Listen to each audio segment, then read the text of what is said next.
আপনি যে আমার বাপ সে পরিচয় দিব না, তবু আপনি আমাকে জীবনে বাঁচান, আপনি আমাকে জীবিত দাফন করেন না।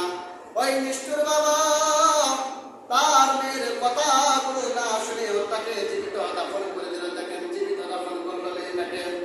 এক পর্যায়ে যখন আল্লাহ তাআলা তাহিয়া কলবিকে দিনের ব্যগ্রতার ভিতরে রাসূল সাল্লাল্লাহু আলাইহি ওয়াসাল্লামের কাছে আয়েশা তাহিয়া কলবি বলতে, ইয়া রাসূলুল্লাহ, ইয়া হাবিবাল্লাহ, আমি কালিমা পড়ে মুসলমান হয়েছি।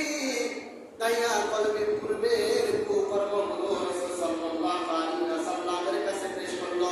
রাসূল বললেন, তাহিয়া কলবি, আল্লাহ তাআলা